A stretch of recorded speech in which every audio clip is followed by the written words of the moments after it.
Dinuraan ni Kan si Jordan ng mayabang at tumahol, bakit ako luluhod para magmakaawa sa'yo? Baka nanaginip ka. Alam mo ba kung ano ang status ko? May-ari ng bangko ang pamilya ko. Pumunta sa mga wallet ng iyong pamilya at tingnan kung mayroong anumang mga credit card na inisyu ng bangko ng aking pamilya. Talo ka lang mula sa isang masamang lugar na ang asawa ay inagaw ng aking matalik na kaibigan at naglakas loob kang kausapin ako ng walang pakundangan. Ito ang New York City. Subukan mong hawakan ako at tingnan kung ano ang mangyayari. Si Kan at ang iba pang apat na sayon ay karaniwang kumilos ng malupit sa lungsod. Ang mga tao sa parehong edad at background ay karaniwang kanilang mga kaibigan o, sa pinakakaunti, mga kakilala. Ang dahilan kung bakit siya naglakas loob na pukawin si Jordan sa isang walang pigil na paraan ay ang kanyang pagtingin kay Jordan. Gayunpaman, ang kanyang mga aksyon ay lubusang nagpagalit kina Jordan at Pablo. Natigilan si Jordan. Nakipaglaban sa hindi mabilang na mga laban, hindi pa siya nakatagpo ng ganoong sitwasyon noon.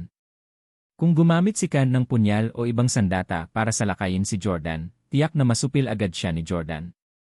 Gayunpaman, hindi niya akalain na duduraan siya ni Kan. First time niyang makatagpo ng ganoong kababalaghang gawa. How dare you duraan ako? Itinaas ni Jordan ang kanang palad at pinunasan ito. Sa sandaling ito, si Pablo ay naggangalit na ang kanyang mga ngipin at walang humpay na nanginginig. Agad siyang sumugod kay Kan at galit na sumigaw, "Punk, baka pagod ka ng mabuhay. How dare you spard on Mr. Jordan? Papatayin kita." Habang nagsasalita si Pablo, hahampasin na sana niya si Kan, ngunit inabot ni Jordan ang kanyang braso at pinigilan siya. "Mr. Jordan!" Nataranta si Pablo. Bilang subordinate ni Jordan, hindi niya talaga kayang panoorin si Jordan na pinapahiya at iniinsulto sa ganoong paraan.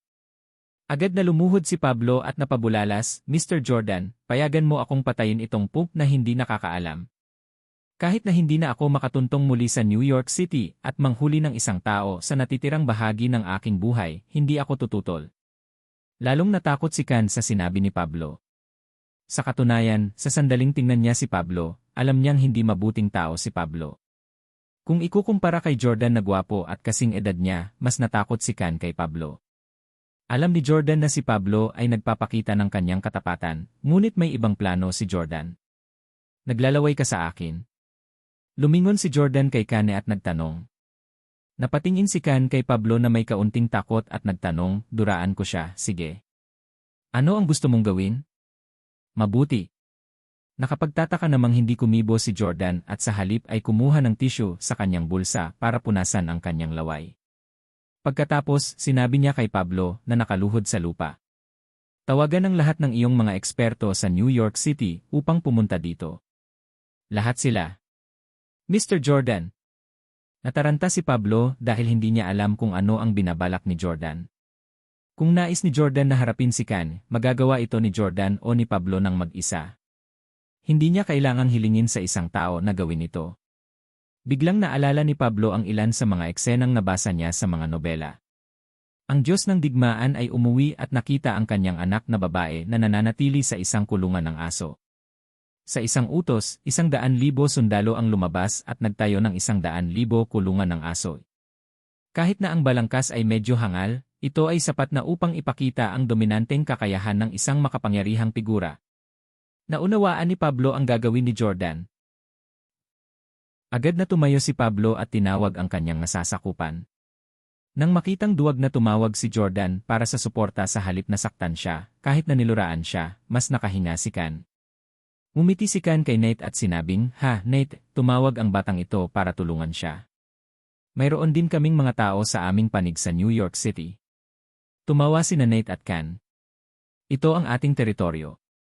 Siya ay sinusubukan upang makipagkumpetensya sa amin sa mga tuntunin ng lakas tao." Agad namang tumawag ang dalawa. "Hello, yes, nasa CRM ako. Bilisan mo at dalhin silang lahat dito. Ipaalam sa kanila na dalhin ang kanilang mga armas sa CEVs para tulungan kami ni Mr. Gale." Matapos tawagan ang kanilang mga kasambahay, nagsimula silang mag-usap muli ng maingat. Nagtanong si Nate, paano kung dumating ang kanyang mga kampon bago ang sa amin? Ganon din ang pag-aalala ni Kan. "Ayos lang. Tatawagan ko ang may-ari ng event at sasabihin sa kanya na huwag magbukas ng negosyo ngayon. Kahit na ang mga kampon niya ay dumating bago ang sa amin, hindi sila makakapasok. Kilala ni Ken ang may-ari ng event na ito, kaya hindi siya mahihirapang patigilin ang may-ari ng negosyo sa loob ng isang araw. Hoy, Mr. Lee, si Ken ang nagsasalita. Nais kong suspindihin mo ang negosyo para sa araw na yon. Mula ngayon, huwag nang hayaang may mag-apply para sa membership at pumasok. Babayaran kita ng doble sa mga pagkalugi na natamo mo. Pagkatapos ibaba ang tawag, sinabi ni Ken kay Nate Dondil. Pagkatapos, buong pagmamalaking sinabi ni Ken kay Jordan, huwag kang mag-abala sa pagpunta sa mga tao mo rito. Kahit nandito sila, hindi sila makakapasok. Kung balak mong pasukin sila, baka hindi mo alam na nilagyan ng security devices ang mga pinto. As long as they try to barge in, sila ay makuryente at mahimatay. Ilang hilain ang may ganitong mga hakbang sa seguridad. Ipinatupad lang nila ito dahil napakaraming magagandang babae sa Yelin na ito na lahat ay mayaman. Iyon ang dahilan kung bakit nagpa siya ang may-ari na i-set up ang mga hakbang sa seguridad na ito upang mabantayan laban sa mga lecher. Walang sinuman ang maaaring mag-sign up para sa isang membership sa Yelin na ito. Hindi papayagang pumasok sa Yelin ang ilan na mukhang malaswa o masyadong marumi ang pananamit. Kung papasok sila, matuturuan sila ng leksyon. Ang mahigpit na mga kinakailangan at kaligtasan ng event ay kung bakit parami ng parami ang mga magagandang babae na sumali sa Yelin. Hindi naman naabala si Jordan. Dahil napagdesisyonan niyang tawagan ang kanyang mga tauhan para harapin si Ken, kailangan nilang pumasok. Walang makakapigil sa kanya. Agad na tumawag si Jordan kay Frank. Hello, nasa si Ilem ako. Bilhin ang buong giveaway sa ngalan ko. Malamig na sabi ni Jordan. Narinig ni Nate at Ken ang sinabi ni Jordan dahil nasa harapan niya sila. Pagkarinig nito ay nagtawanan ang dalawa on the spot. Gusto mong bumili ng CEON? Anak, bakit ka nagyayabang? Alam mo ba kung magkano ang halaga ng AIN na ito? Ito ang pinakamagandang giveaway sa New York City. Sigaw ni Ken kay Jordan. Tumawa si Nate at sinabing nakakatuwa ito. Isang walang pera na walang kwenta ang talagang naglalakas loob na ipagmalaki ang kanyang kayamanan sa harap naming dalawa. Sinusubukan lang niyang turuan ang kanyang lola kung paano sumipsip ng mga itlog. Huwag mong sabihing mahirap ka. Kahit na may sapat kang pera, hindi ibebenta sa iyo ni Mr. Lee ang event. Patuloy ni Ken, anong klaseng tao si Mr. Lee? Nagbukas siya ng event at pinatakbo ito bilang isang libangan. Ito ay hindi tulad ng siya ay nangangailangan ng ilang milyong dolyar. Bakit siya mag-abala sa pagbebenta nito sa iyo? Kung makukuha mo ito, iihi ako habang gumagawa ng handstand. Pagkatapos, sinabi ni Jordan sa telepono, Hindi natin kailangan bilhin ito. Okay kung ganoon. Nang marinig ang mga salita ni Jordan, sina Ken at Nate ay nagsimulang mag-gofawing muli. Matapang na sinabi ni Jordan sa telepono na bibilhin niya ang Elaine na ito. Gayunpaman, matapos siyang kutyain ni Ken at Nate at sabihin sa kanya na si Mr. Lee ay hindi nangangailangan ng ilang milyong dolyar, kaya hindi man lang ito mabili ni Jordan kung gusto niya, nagbago ang isip ni Jordan. Sinabi niya na hindi siya bibili. Sa mga mata ni Ken at Nate, halatang nanginginig si Jordan at nagpapanggap lang nakahanga-hanga. Kaya naman, hindi na napigilan ni Ken at Nate ang tumawa habang nakabuka ang bibig. Nakakatuwa ang punk na ito. Nakakahiya na hindi ka komedyante. Hindi masama. Alam mo pang umamin ng kahinaan. Pumayag ba talaga si Jordan? Siyempre hindi. Ang dahilan kung bakit sinabi ni Jordan na hindi na kailangang bilhin ito ay sinabi ni Frank sa kanya. Mr. Jordan, ang lupain ng CEON ay pag-aari ng aming pamilya, at si Mr. Lee ay isa sa aming mga espiya sa New York City. Mr. Tinulungan siya noon ni Steele Sr. sa New York City para mabigyan mo siya ng utos gaya ng ginagawa mo sa akin. Iyon ang dahilan. Pagkababa niya ng telepono, nakita niyang tumatawa ng malakas si Ken at Nate. Ngumisi si Jordan at sinabing masarap tumawa pa. Kung hindi, iiyak ka lang mamaya. Tumawa si Ken at sinabing, how dare you blow your trumpet here? Sa isang iglap, wala sa iyong mga tao ang makakapasok. Lahat ng papasok mamaya ay magiging mga kampon ko. Tignan natin kung kaya mo pang ipagpatuloy ang pagiging mayabang kapag nakaharap ka na ng 100 tao mamaya. Minsan mo akong sinampal. Sasampalin kita ng 10 beses. Tumango si Jordan at sinabing, sige, hihintayin kong ibalik mo sa akin ang 10 sampal. Lumipas ang 10 minuto. Ang mga kampo ni Pablo, napawang mga propesyonal na mandirigma, ang unang dumating. May mga 30 sa kanila at kalahati sa kanila ay mula sa Timog Silangang Asya. Gayunpaman, pagdating nila sa pintuan, tinawag sila ng mga empleyado ng Ilin. Excuse me, kayo ba ang mga taong pinadala ni Mr. Gale at Mr. Harmon? Tanong ng isang empleyado. Sumagot sila ng totoo, kami ay mga kampo ni Mr. Steele. Mr. Steele? Ano ba yan? Wala pang narinig ang staff ng sinumang nagngangalang Mr. Steele sa New York City. Kaya naman, sinabi niya, paumanhin, ang Yellen ay kinuha na ni Mr. Gale at Mr. Harmon at ito ay pansamantalang nasuspinde. Kung hindi ka nila kampon, umalis ka na. Bastos! Papasok ako at tingnan kung sino man sa inyo ang maglalakas loob na pigilan ako. Ang isa sa kanila ay lumipad sa galit. Siya ang unang sumugod pero sa sumunod na segundo. Nang malapit na siya sa pinto ay tila na kuryente ang lalaki. Hindi nagtagal, naglakad si Pablo patungo sa Jordan at bumulong, may mga hakbang sa seguridad sa pintuan, at hindi makapasok ang aming mga kasambahay. Dapat ba nating bugbugin ang mga empleyado at pilitin silang buksan ang pinto? Ayaw ni Jordan na saktan ang sinumang inosenteng tao. Gusto lang niyang turuan ng leksyon sina Kan at Nate na direktang nasaktan kay Emily. Sinabi ni Jordan, hindi, dapat na dumating ang kanilang boss. Gaya ng inaasahan, wala pang 5 minuto, isang nasa katanghaliang gulang na lalaking nakasuot ng immaculate suit ang pumasok sa Yellen mula sa isa pang lihim na pasukan. Pagpasok pa lang niya ay sunod-sunod na sumalubong sa kanya ang mga mayayaman at magagandang babae sa Yellen. Mr. Lee, ang tagal na nating magkita, at mas naging masungit ka kaysa dati. Mr. Lee, maraming tao sa labas. Siguradong magiging maayos din ang lahat, di ba? May away sa pool table. Ingatan mo yan. Ngumiti si Mr. Lee at yumuko sa kanyang mga customer. Matagal na, Miss John.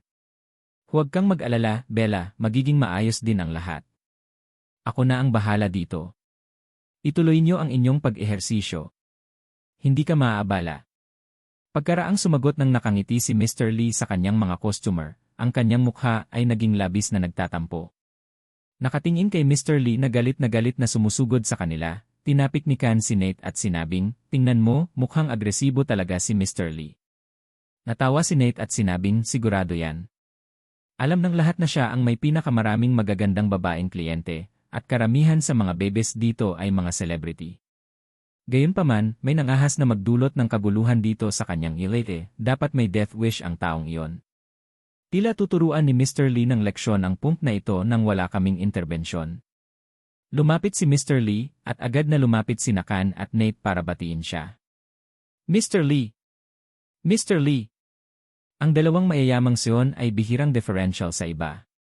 Mr. Gale, Mr. Harmon, sabi ni Mr. Lee sabay tango. Mabilis na reklamo ni Kan kay Mr. Lee sabay turo kay Jordan. Mr. Lee, ito ang walang pera na punk na pumasok dito para gumawa ng gulo. Sumisigaw sila ng malakas at tinakot pa nila ang iyong mga customer. Tumango si Nate, nag-workout lang si Tita Michelle dito, pero natakot siya sa kanya. Pagdating ni Jordan, bumaba na si Michelle sa elevator, at halatang sinisiraan ng dalawa si Jordan. Alam nilang pinahahalagahan ni Mr. Lee ang kanyang mga panauhin, at sinumang maglakas loob na manggulo sa kanyang mga bisita ay hindi makakayanan ang kahihinatnan. Gayunpaman, naglakad si Mr. Lee patungo kina Jordan at Pablo. Si Kan at Nate ay nanonood mula sa gilid, handang masaksihan ang isang magandang palabas. Gayunpaman, nang lumakad si Mr. Lee sa harap nina Jordan at Pablo, magalang siyang nagtanong, maaari ko bang tanungin kung sino sa inyo si Mr. Steele? Si Mr. Lee ay nakatanggap lang ng tawag mula kay Frank at sa gayon, sumugod dito. Kaya naman, hindi pa niya nakilala si Jordan. Ako nga. Napatingin si Jordan sa kabilang party, so ikaw si Mr. Lee. Tawagin mo na lang akong Little Lee, magalang nasabi ni Mr. Lee, nilunok ang kanyang pagmamataas. Natigilan si Kan at Nate sa pwesto. Little Lee? Mr. Tinawag nga ni Lee ang sarili niyang Little Lee sa harap ni Jordan. Sir, 40 years old ka na. Kahit na ang mga mayayamang sayon tulad ni Khan at Nate ay kailangang magalang na tawagin siyang Mr. Lee nang magkita sila. Gayunpaman, hinarapan niya ang kanyang sarili ng masunurin sa harap ng Jordan. Hindi ba't indirectly ay nangangahulugan na kailangan nilang dalawa na nasa ilalim ng Jordan? Natatakot na sabi ni Mr. Lee, hindi ko alam na nandito ka pala Mr. Jordan. I'm so sorry for failing to entertain you well. Maaari ko bang itanong kung ano ang kailangan mong gawin ko? Si Mr. Lee ay nasa isang masalimuot na kalagayan sa sandaling ito. Alam niya na nagkaroon ng alitan si Jordan sa dalawang mayayamang sayon ng New York City at ni isa sa dalawang partidong ito ay hindi dapat gawing trifle. Gayunpaman, kailangan niyang pumanig ngayon kaya pinili niyang tumayo sa panig ni Jordan. Sinabi ni Jordan, buksan mo lang ako ng pinto at papasukin mo ang mga kasamahan ko. Hindi mo na kailangang istorbohin ang iba pa. Sumagot kaagad si Mr. Lee. Pagkatapos ay pumunta kaagad si Mr. Lee sa pintuan at inutusan ang mga empleyado, alisin kaagad ang mga kagamitang pansiguridad. Dahil naglabas ng utos ang kanilang amo, hindi sila naglakas loob na sumuway kaya agad nilang inalis ang mga security device. Dumagsa ang 30 kakaibang tao. Sa sandaling ito, sinabi rin ni Mr. Lee sa iba pang mga babaeng customer sa Yewel, I'm sorry, everyone. Kailangang gamitin ni E. Jordan ang aking device para pangasiwaan ang ilang mga personal na bagay. Paumanhin sa abala sa iyong pag-ehersisyo. Mangyaring gumawa ng iyong paraan out. Magbibigay ako ng nararapat na kabayaran para sa iyo. Gayunpaman, wala sa mga babaeng customer ang gustong umalis. Mr. Lee, kaibigan mo ba ang gwapong binata na yon? Mr. Jordan. Hindi ko masabi na sound din siya. Pwede mo ba kaming ipakilala sa kanya? Mr. Lee, maaari mo bang makausap ang iyong kaibigan at hilingin sa kanya na dumaan dito upang maging isang tagapagsanay paminsan-minsan?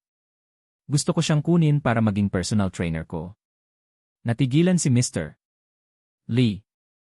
Anong nangyayari? Hindi alam ni Mr. Lee na pinatumba na ni Jordan ang dalawa sa kanyang mga personal trainer. Parang isang bida sa pelikula ang magiting na tindig ni Jordan nang masupil niya ang matatangkad at malalakas na kalaban sa ilang dalaw lang. Matagal nang naakit sa kanya ang mga babaeng customer. Siyempre, nag-aalala rin ang mga mayayamang babae sa kanilang kaligtasan, ngunit hindi na sila nag-aalala nang dumating si Mr. Lee. Madaling mahulaan ang katangian at interes ng mayayamang kababaihan na piniling mag-ehersisyo dito. Mayroong maraming mga high-end na yewete sa New York City. Sa lahat, bakit ito ang pinili nila? Obvious naman kasi talagang dashing ang mga personal trainers dito. Dahil sila ay boy crazy at sambahin ang mga gwapong lalaki, halatang gusto nilang makilala si Jordan sa pamamagitan ni Mr. Lee matapos makita kung gaano siya kasungit at kabangis. At saka, siya ay tila mula sa isang kilalang pamilya. Tumawa si Mr. Lee at sinabing, dahil ayaw mong umalis, sa ngayon, maaari kang manatili at magpatuloy sa pag-ehersisyo. Sinisiguro kong hindi ka masasaktan. Sa sandaling ito, ang unang batch ng mga kampo ni Pablo ay sumugod na at nakarating sa harap ng Jordan. Sabay-sabay silang sumigaw ng malakas, Mr. Steele. Wow, ang gwapong lalaking ito ay sobrang dominante. Haha, nakakatuwa itong gentleman. Marami na akong nakitang iba pang mayayamang sayon na may mga kampon ngunit bihirang may ganito karaming dayuhan sa mga underling. Ang mayayamang babae ay humihigop sa kanilang mga inumin at nag-enjoy sa palabas. Okay. Tumango si Jordan sa kanila. Nang lumingon siya, natuklasan niyang nakatitig pala sa kanya ang grupong ito ng mga babae mula sa malayo. Isang batang babae na basang-basa sa pawis at nakatali ang kanyang buhok sa isang bon ang kumaway kay Jordan at bumati, hello. Alam ni Jordan na ito ay isang event na itinuturing na isang pampublikong lugar ng isang pribadong kalikasan. Siya ay may mabuting asal, kaya tiyak na isinasaalang-alang niya ang mga interes ng iba bago gumawa ng anumang bagay. Kaya naman, gumawa ng ilang hakbang si Jordan patungo sa kanila at sinabing, mga babae, kung ano ang susunod na mangyayari ay maaaring magdulot sa inyo ng discomfort. Bakit hindi kayo umuwi o maligo na lang? Mukhang pagod na kayo sa training. Basang-basa kayong lahat sa pawis. Tumawa ang dalagang nakapusod, na medyo mababa ang figura kay Elle, at sinabing, gwapo, nakakatawa ka talaga. Ito ang unang pagkakataon na magkikita tayo, at gusto mo akong maligo.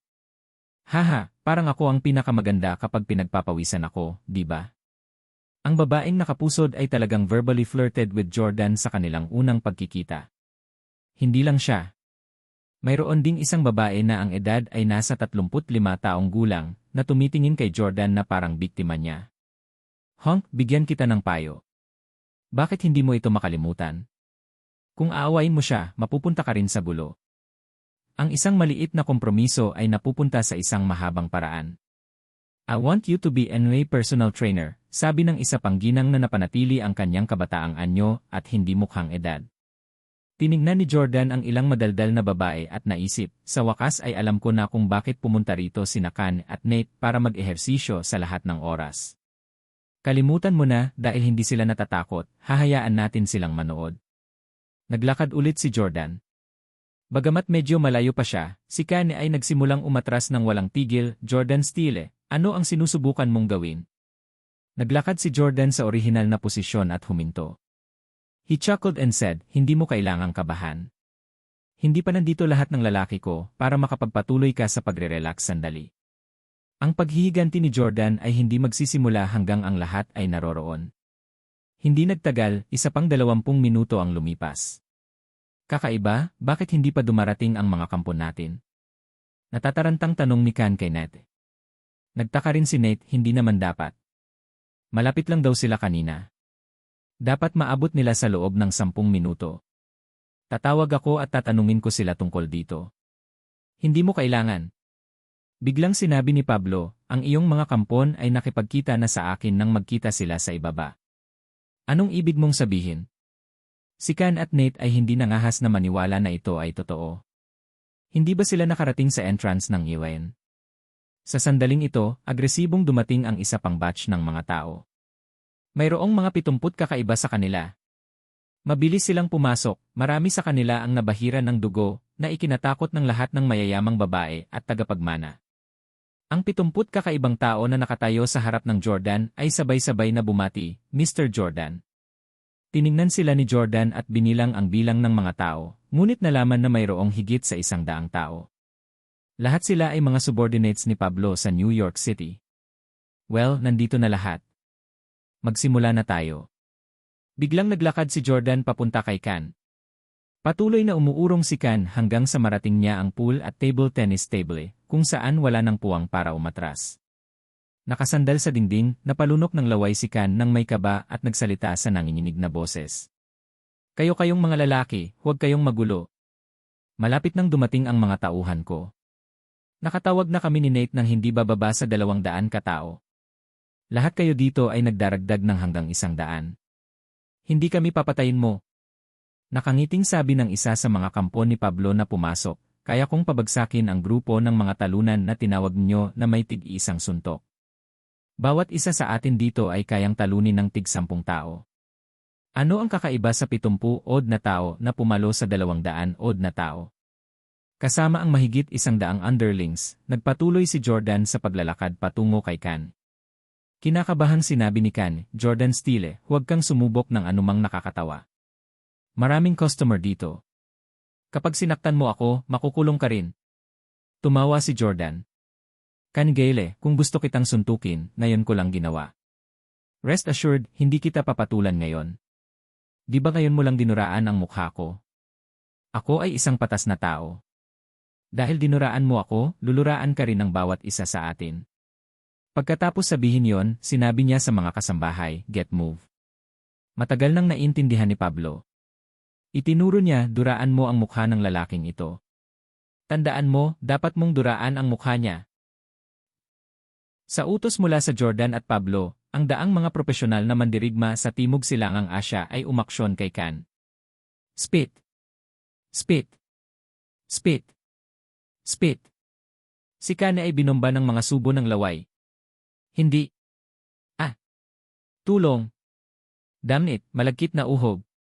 Patuloy na sumisigaw si Kan, ngunit hindi man lang siya naglakas loob na magsabi ng kahit ano dahil kung bubuksan niya ang kanyang bibig para magsalita, maaaring tumama ang laway sa kanyang bibig. Hoy! Yung mga babaeng customer sa di kalayuan ay nagmamadaling naligo at umalis.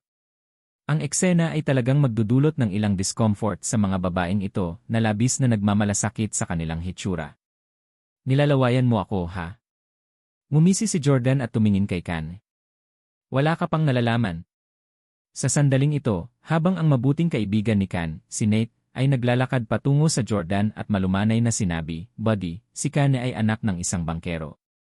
Ang paggawa ng gulo ay walang maidudulot na mabuti para sa'yo.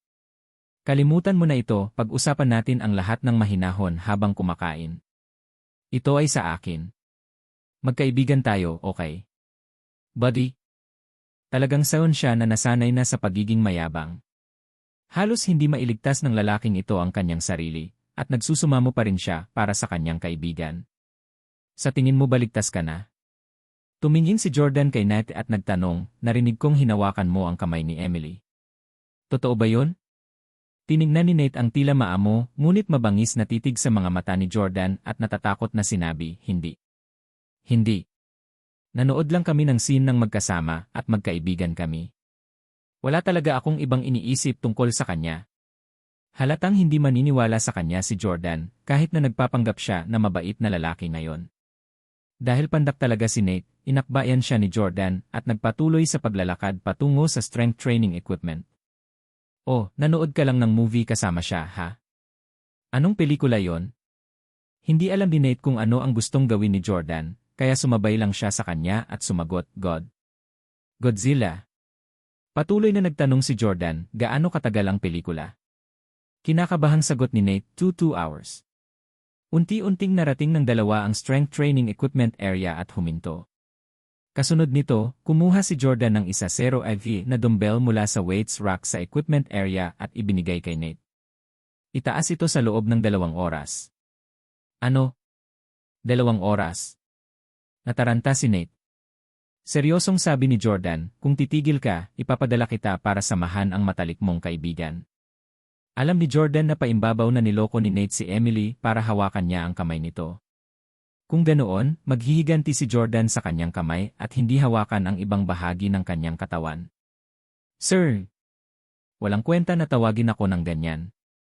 Bilisan mo, buhatin mo, kung hindi, itatapon kita." "Sige, gagawin ko. Dahan-dahang itinaas ni Nate ang dumbbell bago dahan-dahang ibinaba muli. Mas mabilis? Sinimulan siyang sanay ni Jordan bilang isang personal na tagapagsanay. Nagsimulang bumilis si Nate, ngunit hindi nagtagal ay napagod siya kaya hindi na niya mayangat ang kanyang mga braso.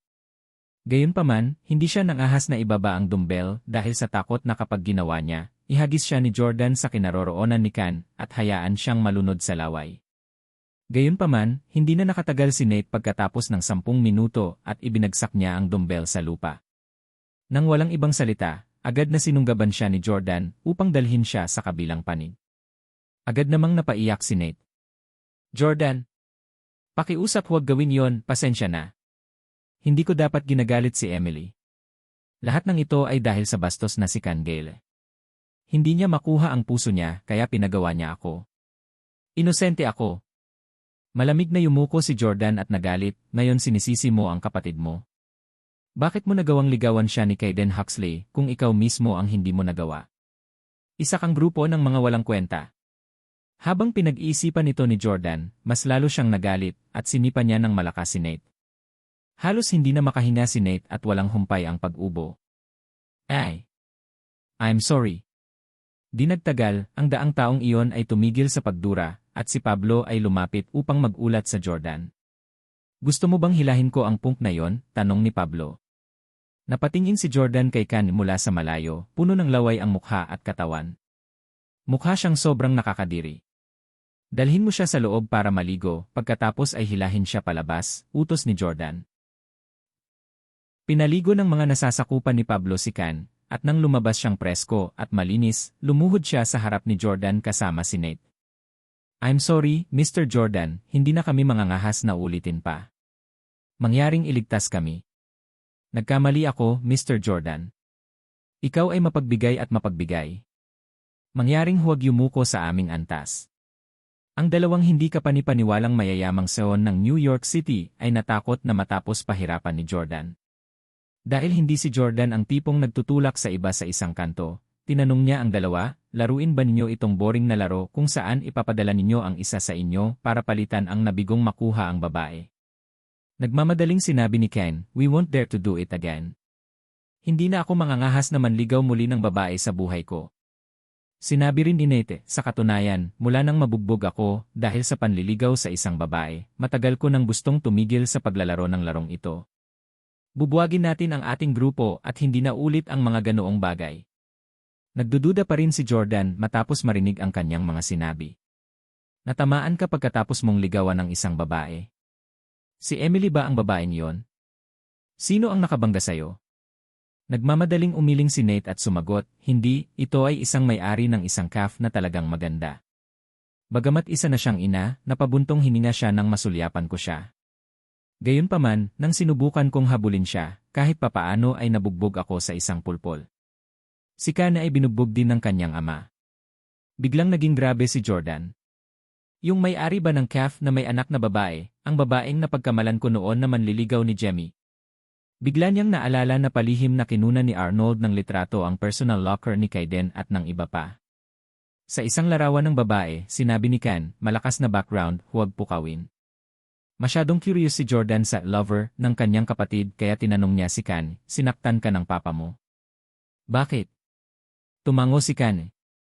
After Nate failed, I also planned to pursue that calf owner, but I wanted to find her background before doing so kaya naman, hiniling ko sa aking ama na tulungan akong mag-imbestiga. Sino ang nakakaalam? Sinampal ako ng tatay ko pagkatapos mag-imbestiga at binalaan ako na huwag siyang paglaruan. Sabi niya kaya kong paglaruan ang sinumang babae na gusto ko maliban sa kanya. Hanggat gagawin ko, ang aking pamilya ay matatapos. Medyo natigilan si Jordan. Si Kane ay isang mayamang supling ng isang pamilya na nagmamay-ari ng isang bangko. Ayon sa sinabi ni Kane, mas mataas yata ang status ng babaeng ito kaysa sa kanya. Sa katunayan, siya ay asawa ng isang mayamang lalaki. Tanong ni Jordan, ano ba talaga ang background ng babaeng yon? Sinabi ni Kane, tinanong ko ang aking ama ng eksaktong tanong, ngunit sinabi niya sa akin na sundin lamang siya at huwag hawakan siya. Later on, he was willing to tell me, only when pestered him incessantly. Ang babaeng ito ay mula sa ISI at siya ay may napakalakas na background ng pamilya. Hindi ito kasing simple ng ibang mayamang pamilya. Tumango si Jordan. Tunay na maraming nakatagong puwersa at makapangyarihang tao sa isang lugar tulad ng New York City at ISI. Kahit sa Orlando, mayroong isang tulad ni Jordan, ang supling ng isang misteryoso, ngunit napakalakas na pamilya, na nanatili doon ng 3 taon. Hindi ganoon katakataka na ang isang may-ari ng calf ay kabilang talaga sa isang kilalang pamilya sa ISI. Sa pag-isip nito, mas naging interesado si Jordan sa babaeng yon. Bakit iniwan ni Jemmy ang susi niya rito? May balak ba talaga siyang ipakilala sa akin dahil sa tingin niya maganda siya, tulad ng sinabi ni Audrey? Pero dapat alam ni Jemmy ang background niya. Kung talagang hinabol ko siya, hindi ba ako nabugbog ng asawa niya? Tulad ng mga walang kwentang son na ito. Habang nag-iisip tungkol dito, lumingon si Jordan sa kanilang dalawa at pagkatapos ay nagtanong, nabigo rin ba si Kaiden Huxley sa panliligaw sa kanya? Sa 5 son, si Kaiden ang pinakamayaman, pinakamatangkad at pinakagwapo.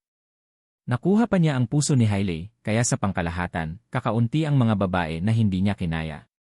Sabi ni Ken, nag-check out si Kaiden at hindi nangahas na subukan ang swerte niya sa kanya. Pagkatapos magkape sa kanyang cave, bumalik siya at sumuko sa kanyang sarili sa pamamagitan ng pag-amin ng pagkatalo. Mula nang mabuo ang aming pangkat, siya lang ang babaeng hindi namin nakuhang tagumpay. Talagang hindi siya ordinaryo. Spit. Dinuraan na naman ni Jordan ang mukha ni Kane dahil hindi pa niya nagawa iyon kahit kanina pa siya niluraan ng daang iyon. Sabi ni Jordan, ano ang ibig mong sabihin na nag-iisa? Nabigo kayong maging bago kay Emily. Sa tingin mo ba nakuha ito ng bastard na si Kaiden? Maaari niyang kalimutan ang tungkol sa pagkuha ng kanyang mga kamay kay Emily sa natitirang bahagi ng kanyang buhay. Nagkamali ako. Bagamat niluraan si Kan, wala siyang naramdaman na kahit isang bakas ng kahihiyan. Ang lahat ay naayos sa isang punasan. Tila ang dami ay talagang nagdudulot ng pagbabago sa husay. Matapos dinuraan ng napakaraming tao, hindi na gaanong naapektuhan ng laway si Kan. Sa sandaling ito, biglang sinabi ni Nate, bagaman si Kaiden ang nagkusa na aminin ang pagkatalo at hindi siya nangahas na habulin siya. Nagawa niyang makipag-usap ng maayos sa babaeng iyon sa cave at nakakuha pa ng ilang lubhang kapaki-pakinabang na impormasyon. Anong ibig mong sabihin? Tanong ni Jordan. Sabay na sumagot sina Nate at Kane, walang asawa ang babaeng iyon. Wala siyang asawa. Nagulat si Jordan dahil na-curious siya kung sino ang asawa ng babaeng may-ari ng CAF mula nang makilala niya ito. Noong una, hinala rin ni Jordan na kapatid niya si Jamie ang asawa niya, pero mariin niyang itinanggi. Kaya naman naisip ni Jordan na baka isa lang siyang ordinaryong babaeng may asawa na may anak na babae. Gayunpaman, sinabi ni Kane at ng iba pa na ang babaeng ito ay walang asawa. Anong ibig mong sabihin na wala siyang asawa? Nakipaghiwalay ba siya o nabalo na siya? Tanong ni Jordan. Umiling si Kane at sinabing, hindi kami sigurado, pero pagkabalik ni Kaiden, pinagsisisihan niya ang desisyon niyang pakasalan si Hailey. At paulit-ulit niyang sinasabi na hindi niya papakasalan si Hailey kung nakilala niya ang babaeng iyon ng mas maaga. Sinabi pa niya na siya na talaga ang para sa kanya. Sabi ni Nate, may asawa na si Kaiden ngayon, kaya wala siyang dar na ligawan ang babaeng iyon. Pagkatapos ng lahat, mayroon siyang kahanga-hangang background ng pamilya. Kapag nalaman niyang pinaglalaruan siya nito sa kabila ng pagiging asawa niya, matatanggap ni Kaiden ang kanyang kapalit. Bahagyang nagulat si Jordan dahil si Kaiden ay itinuturing na nakipag-date sa maraming magagandang dilag. Gayunpaman, may kakayahan ang babaeng iyon na pagsisihan siya. Mukhang talagang kaakit-akit siya. Lalong nagiging curious si Jordan sa babaeng ito. Okay, pwede na kayong bumalik. Huwag ka nang bumangon muli sa mga walang katuturang bagay sa hinaharap. Kung hindi, duraan kita ng 1,000 tao sa susunod. Babala ni Jordan sa kanilang dalawa. Hindi na kami mangangahas na gawin ito muli. Tumayo si Kane at Nate at galit na lumabas ng ilin. Ang dalawang mayayamang son na ito ng New York City ay hindi pa napahiya ng ganito. Pagkaalis ng dalawa, lumakad si Pablo at nagtanong, tinuruan ng leksyon ang 2 punk na ito. Mr. Jordan, gusto mo bang turuan sila ng leksyon? Tumingin si Jordan sa oras at sinabing, ilang punk lang sila na hindi sapat para turuan ko sila ng leksyon isa-isa. Maaari ka lamang magpadala ng isang tao upang turuan sila ng isang aralin. Ngayon, magsama ka ng ilang tao at samahan mo ako kung saan.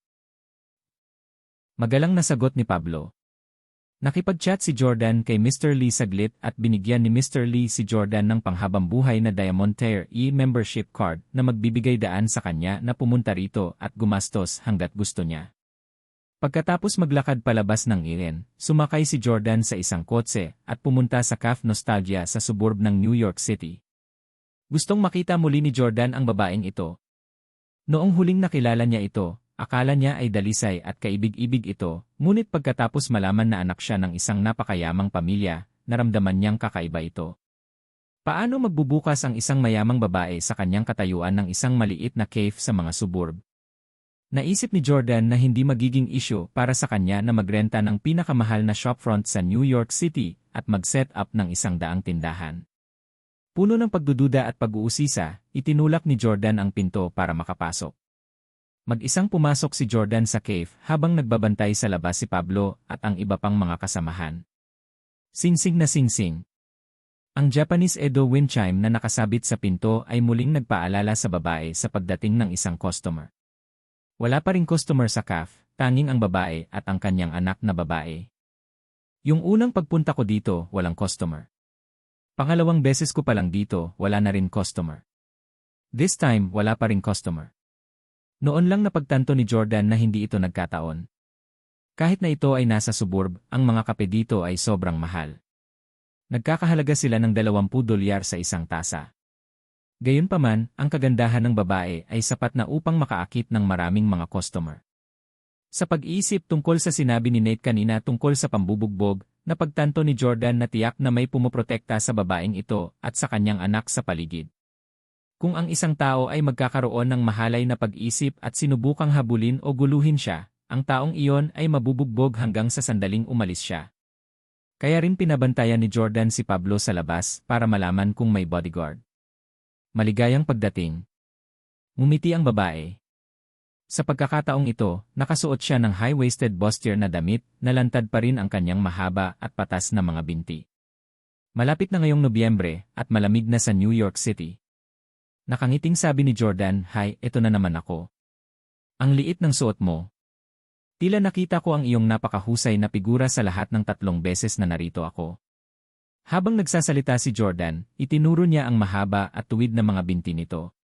Ang kanyang mga salita ay maaaring mukhang walang galang, ngunit siya ay narito na may sadyang intensyon na ligawan siya. Talagang gusto niyang malaman kung anong uri ng resulta ang kanyang makukuha kung susubukan niyang habulin at asarin siya. Siguro, ito ang inaabangan ni Jemmy na makita, ha? Sinusubukan ni Jordan na makipag-ugnayan kay Jemmy, ngunit hindi niya ito makontak. Kaya naman, naisip niya na si Jemmy ay masyadong abala sa kanyang pagsasanay upang sagutin siya. Gayunpaman, nalaman ni Jordan na nakipag-ugnayan si Jemmy kay Audrey ng pribado, ngunit hindi niya pinansin ang mga mensahe ni Jordan. Hindi nakaramdam ng hinanakit ang magandang babae. Sa halip, ngumiti siya at sinabing, "Salamat, karamihan sa mga babae ay gustong magmukhang maganda. Saka hindi pa naman ganoon kalamig ang temperatura. Gusto mo bang magkaroon ng vanilla latte gaya ng dati?" Napasulyap si Jordan sa isang lugar na malayo at nakita niyang natutulog na ang kanyang anak. Kaya naman, matapang na lumakad si Jordan at lumapit sa magandang babae na walang tigil na umatras hanggang sa wala na siyang puwang. "Ano ang sinusubukan mong gawin?" Napasandal ang magandang babae sa dingding at nagtanong, nauubusan ng hininga. Hindi inaasahan ni Jordan na ganoon ka ba ang babaeng ito. Strictly speaking, kung may mga bodyguard sa labas, hindi naman ganoon kabilis ang tibok ng puso niya. Isinandal ni Jordan ang sarili sa dingding gamit ang isang kamay, dahan-dahang ibinaba ang ulo, kunwaring gusto siyang halikan. Mahinang sabi niya, "Naalala mo pa yung dati kong utos? May crush ka ba sa akin? Nabalitaan ko na hiwalay na kayo. Dapat ba tayong mag-date sa isa't isa?" Huminga ng malalim ang magandang babae, nanginginig sa kaba ang katawan, habang nakakamatay na nakatitig kay Jordan, ngunit walang kilabot sa kanyang mga mata. Tumingin siya kay Jordan nang hindi kumukurap na parabang hindi siya nagkaroon ng pagkakataong tingnan ito bago ito. Sa mismong sandaling iyon, narinig ni Jordan ang mga tunog ng labanan sa labas ng pinto. Gayunpaman, ang mga tunog na iyon ay nawala kaagad. Sumilay ang ngiti sa mukha ni Jordan at tuluyan na siyang humiwalay. "Sorry, ma'am, hindi ko sinasadyang masaktan ka ngayon. Gusto ko lang subukan kung may bodyguard sa labas ng pinto mo. Ang ganda mo at maraming mayamang suon ang nagtatago ng mga disenyo sa'yo. Saka ikaw yung babaeng inayos ni Jemmy para makilala ako. Kailangan kong bigyang pansin ang iyong kaligtasan. Nagaan ang loob ko nang malaman kong may magpoprotekta sa'yo. Naku, huwag mong seryosohin ang sinabi ko. May girlfriend ako at magpo-propose ako sa kanya sa susunod na taon. Magkakape ako dito sa ibang araw. Kailangan ko nang umalis ngayon." Kinuha ni Jordan ang kanyang cellphone at iniscan ang ear code para maglipat ng $4,000 sa kanya. Dapat ay pinasuko ni Pablo ang kanyang bodyguard sa labas ng pinto, kaya ang pera ay itinuturing na mga gastos sa medikal. Singsing na singsing. Nang muling tumunog ang wind chime ng Edo, nawala si Jordan sa paningin ng magandang babae. Gayunpaman, pagkaalis ni Jordan, nakasandal pa rin siya sa dingding, hindi gumagalaw kahit isang pulgada. Bigla niyang ipinikit ang kanyang mga mata at sinabi sa kanyang sarili na may ngiti sa kanyang mukha, "What a familiar feeling." Pagkalabas ng Cafe Nostalgia, sumakay si Jordan sa kotse ni Pablo na nakaparada sa gilid ng kalsada. Pagkasakay kaagad sa kotse, tinanong ni Jordan, "Hindi ka naman natamaan ng malakas, di ba?" Sabi ni Pablo, "Hindi, makapangyarihan at may kakayahan ang bodyguard ng may-ari ng cave na ito. Kung hindi ko dinala ang lahat ng mga elite dito ngayon, natatakot ako na hindi ko sila masupil sa maikling panahon." Oh! Hindi inaasahan ni Jordan na ganoon kahanga ang bodyguard ng magandang babae. Sa panahon ngayon, lahat ng mayayamang lalaki ay lalabas na may kasamang mga bodyguard, ngunit iba-iba ang lakas ng mga bodyguard. Ang mga elite underling tulad ni Pablo ay binili ng pera. Tanong ni Pablo, "Mr. Jordan, na-inlove ka na ba sa babae sa cave na ito?" Umiling si Jordan at sinabing, "I'm just curious, and I was testing her." Nararamdaman ko tuloy na hindi siya inosente gaya ng nakikita niya. Nang kunwari hinahalikan siya ni Jordan kanina ay nakahinga siya ng maluwag, ngunit walang takot sa mga mata nito, at diretsong nakatingin sa kanya nang hindi umiiwas. Dalubhasa si Jordan sa pagbabasa ng mga micro-expression, at napagtanto niya na talagang hindi simple ang babaeng ito. Si Pablo, simula bukas, magpadala ka ng isang tao na subaybayan ang cafe na ito at tingnan kung ano ang karaniwang ginagawa ng babaeng ito at kung sino ang nakikita niya. Bili ni Jordan. Gayunpaman, nang sumunod na araw, tinawagan ni Pablo si Jordan at sinabing, Mr. Jordan, hindi dumating ang babaeng iyon ngayon at sarado ang cave. May subletting notice pa nga sa pinto. Medyo natigilan si Jordan. Nagdesisyon ba siyang isara ang cafe dahil sa ginawa ko kahapon? Gayunpaman, ang babaeng ito ay walang kinalaman kay Jordan kung tutuusin. Nililigawan niya ngayon si Victoria at hindi nag-abala pang ligawan ito. Marahil, tulad ng karamihan sa iba pang mga tao, sila ni Jordan ay maghihiwalay ng landas magpakailanman pagkatapos lamang magkita ng isang beses. Makalipas ang isang buwan. Sa Capital Flora nightclub sa New York City. Mr. Decker. Haha, pasok ka na at maupo ka na. Sa private room, tumayo sina Kaiden at Nate para batiin si Arnold. Si Arnold ay nakasuot pa rin ng suit at kurbata, at siya ay nasa mas mataas na espiritu kaysa dati. Binati ni Kaiden si Arnold at nakangiting sinabi, Mr. Decker, steroids ba ang iyong kumpanya? Bakit tumataas ang presyo ng stock? Hindi man lang makahabol ang Breezy Express. Ngumiti si Arnold at umupo habang ang isang magandang babae sa tabi niya ay agad siyang sinindihan ng sigarilyo. Tumawa si Arnold at sinabing, salamat sa pamumuno ng dalawang natatanging dilag, Miss Audrey at Miss Clark, na ma-achieve natin ang meron tayo ngayon sa Perry Express. Haha, Kaiden, we are also considered old friends, at hindi ko itatago sa'yo. Sa totoo lang, lahat ng mga taon na ito ay iniisip ko kung kailan maaaring malampasan ng Perry Express ang Breezy Express. Gayunpaman, hindi ko inaasahan na magiging ganoon kabilis. Galit na galit si Kaiden na naggangalit ang kanyang mga ngipin at sinumpa ang matandang ito. Si Nate na nasa tabi niya ay umiinom. Mula noong huling beses na inabuso siya ni Jordan sa Yewin, nagreklamo sila ni Kan kay Kaiden tungkol dito. Nang nasa Yewin sina Kan at Nate ay lumuhod silang dalawa kay Jordan. Gayunpaman, pagkatapos nilang umalis sa Yewin, nagsimula silang mag-isip kung dapat ba silang maghiganti laban sa Jordan para sa kahihiyan na kanilang dinanas. Kaya naman, pumunta sila sa Kaiden para magtanong tungkol sa background ni Jordan. Sinabi sa kanila ni Kaiden na si Emily ang magiging hipag ng sinumpaang kapatid ng kanyang lolo, si Russell. Hindi niya kakayanin ang kahihinatnan ng pagkabigo kung malalaman ni Russell. Hulaan ni Kaiden na naglakas loob si Jordan na guluhin ang kanyang matalik na kaibigan dahil inutusan siya ni Victoria. Ayaw niyang sumabog dahil kay Russell. Tumawa si Kaiden at sinabing, Mr. Decker, maaari kang maging matagumpay na negosyante, ngunit hindi ka maganda sa pag-ibig. Narinig ko na ngayon ay ganap kang tinatrato ni Victoria bilang isang subordinate. Niray, at this rate, you can never get her. Sinong babae ang magkakagusto sa kanyang nasasakupan? Hindi ba tama ako? Natawa si Nate at sinabing, tama, Mr. Decker, magkahiwalay na kayo ng asawa mo. Dapat ay mahirap maging mag-isa. May espesyal na inayos kami ni Kaiden para sa'yo. With a sullen expression, Arnold quickly refuted, sabi ko, huwag mo akong iset up sa mga random na babae. Hindi ko sila tatanggapin. Sambit na tinulak ni Arnold palayo sa babaeng nagsisindi ng sigarilyo at binuhusan siya ng alak. Tumawa si Kaiden at nagpaliwanag, syempre, hindi ako nagpapadala ng mga random na babae para samahan ka, Mr. Decker. Go outside, sabi ni Kaiden sa babaeng medyo maganda. Pagkaalis ng babae, pumitik si Kaiden, at maya-maya, may pumasok na babaeng nakasuot ng professional business suit. Pagkapasok ng babae ay nagtatakang tumayo si Arnold. Miss Clark. Nagkamali si Arnold na ang pumasok ay si Victoria. Gayunpaman, nang lumapit ang babae, napagtanto niyang hindi siya si Victoria. Hindi siya si Victoria. Umupo ulit si Arnold. Parehong tumawa ng malakas sina Kaiden at Nate habang tinapik ni Kaiden ang hita ni Arnold at nagtanong, how about this one? Magkamukha ba sila? Masyadong emosyonal si Arnold. Magkamukha sila, lalo na ang kanilang mga mata at ang paraan ng kanilang pananamit. Karaniwang gustong magsuot ng Chanel business suits ni Victoria. Nakakamangha. Kaiden, paano mo nagawa yon? Sa ngayon, ang mga pamamaraan ng plastic surgery ay naging hindi kapanipaniwalang advanced.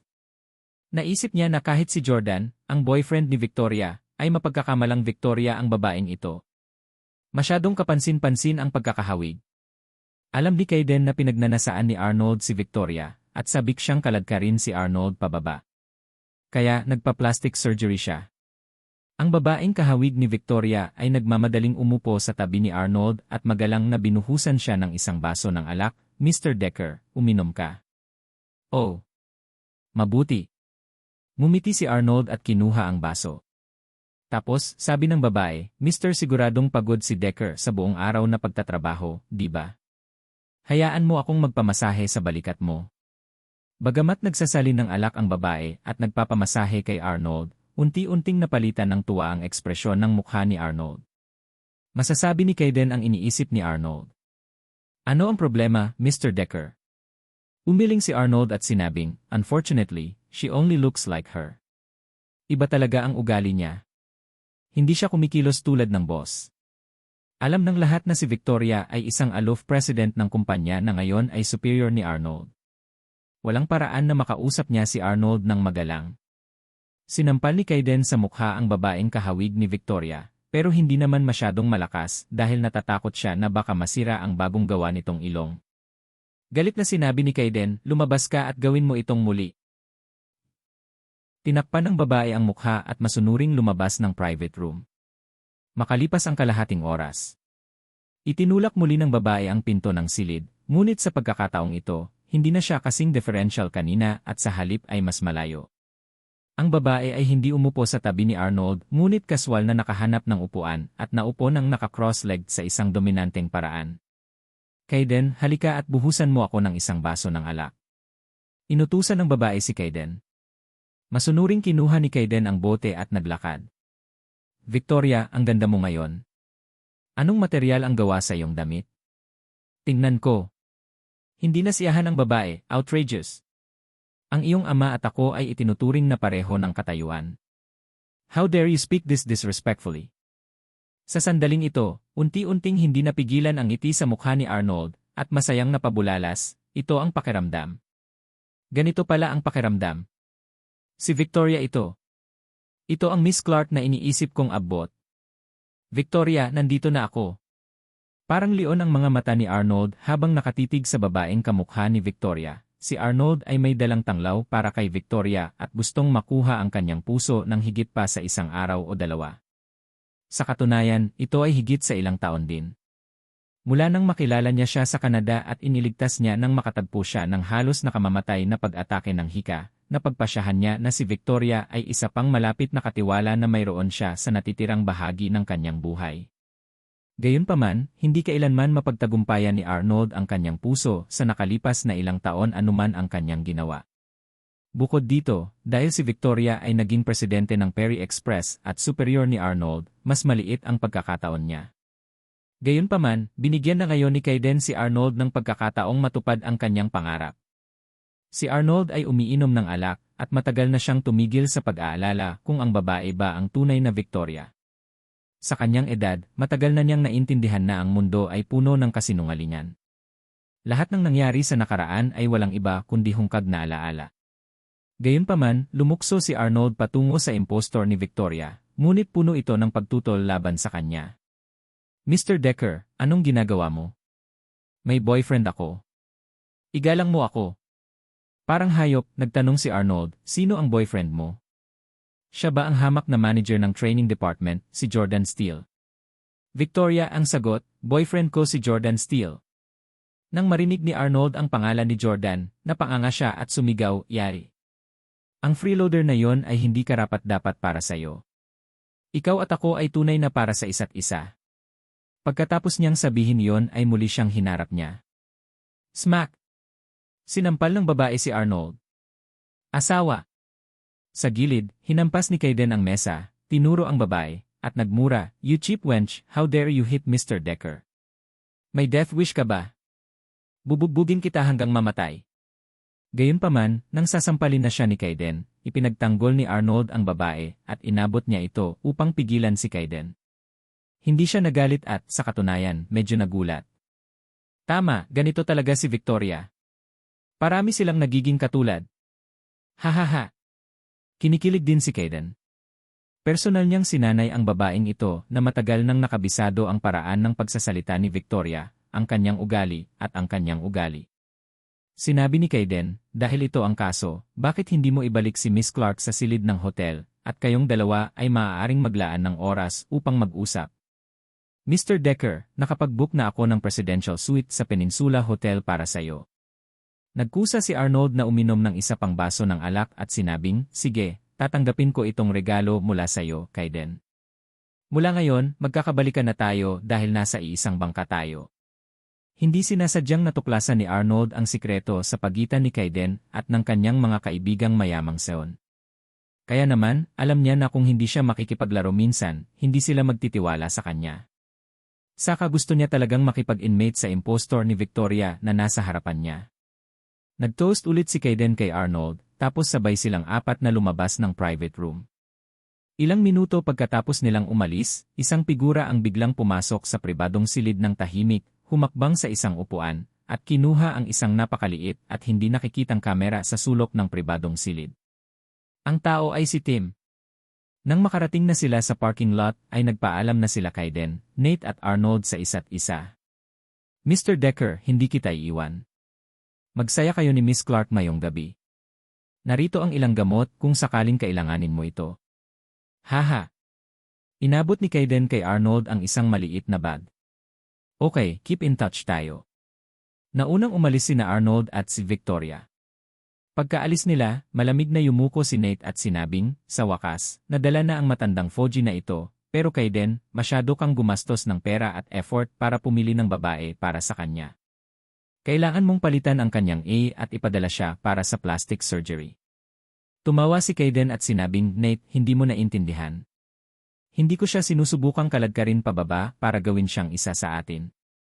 Sinasamantala ko ang pagkakataong ito para harapin ang Perry Express ng isang nakamamatay na suntok.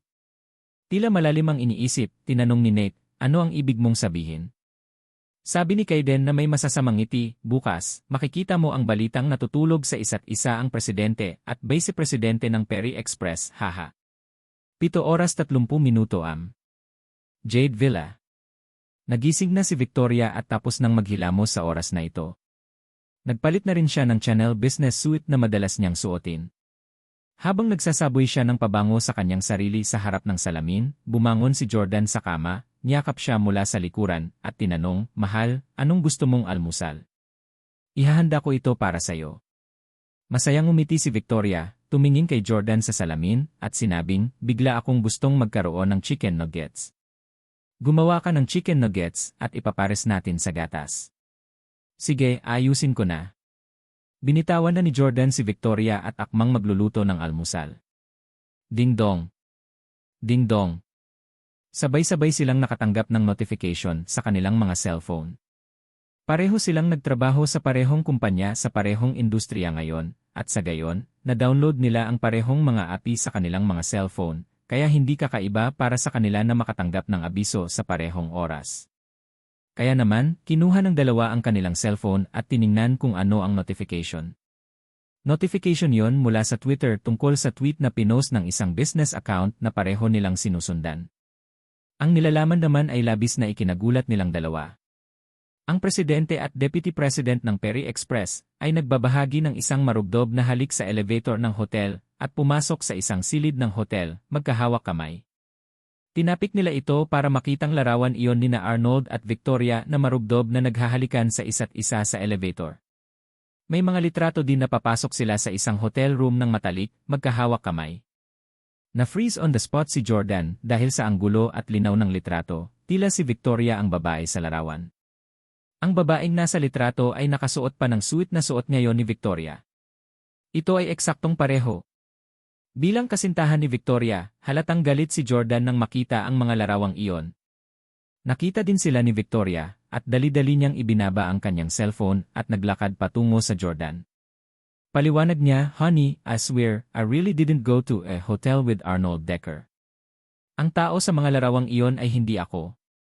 Marahil, naramdaman ni Victoria na talagang kahawig niya ang babae sa larawan, at alam niyang maaaring hindi siya paniwalaan ni Jordan. Kaya naman, para makuha ang tiwala ni Jordan, lumuhod si Victoria sa mismong lugar at itinaas ang kanang kamay. Ako, si Victoria Clark, ay taimtim na nanunumpa na kung ako ay naging hindi tapat sa'yo, ako Bago pa matapos si Victoria ay pinigilan siya ni Jordan at tinulungang makatayo. Victoria, matagal na kaming magkakilala at napakatibay ng aming relasyon. Paano ako hindi magtitiwala sa'yo? Ito ay dapat na digitally doctored ng isang tao. Hindi ako maabala. Salamat. Natouch talaga si Victoria at niyakap niya si Jordan. Pagkatapos, maingat na sinuri ng dalawa ang mga larawan at komento. Sabi ni Victoria, ang mga larawang ito ay hindi digitally doctored. Honey, tignan mo, mas maikli ang babaeng ito kaysa sa akin, at iba rin ang kanyang hairstyle sa akin. Babae lang siya nakamukha ko. Tinitigan mabuti ni Jordan ang ilang saglit at natuklasan na ito nga pala ang sinabi ni Victoria. Iyan ay hindi ka panipaniwala. Maging si Emily ay walang kapansin-pansing pagkakahawig sa'yo. Bakit kamukha mo ang babaeng ito? Naguguluhan si Jordan. Gayunpaman, hindi nag-alala si Victoria tungkol sa isyong ito.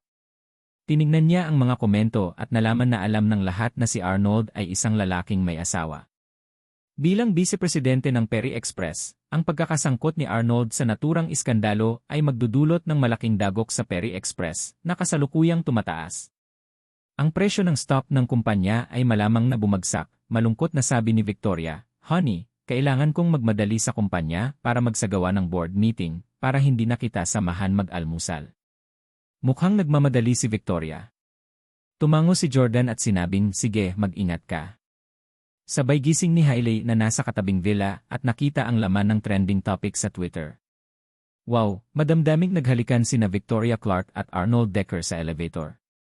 Diyos ko, niloko ni Victoria Clark si Jordan. 7 buwan ng buntis si Hailey at malaki ang kanyang baby bump. Ang buhay ay sa halip makamundo para sa kanya at nababato sa labas ng kanyang talino sa bawat solong araw.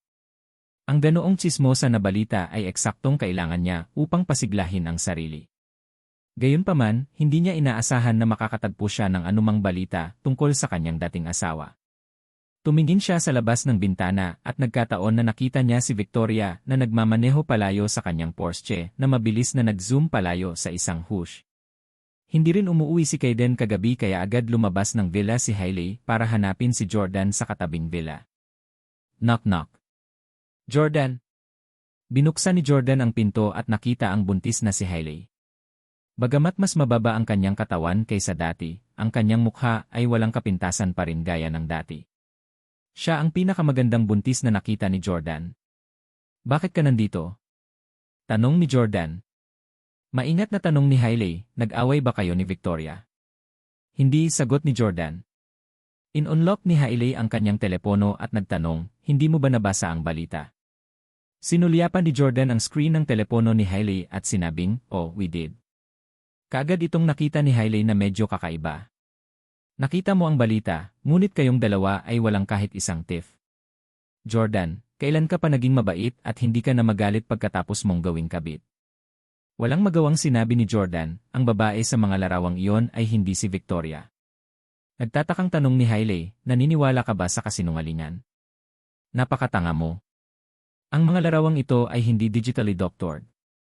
Mayroong mga yik at video upang patunayan ang pagiging tunay nito.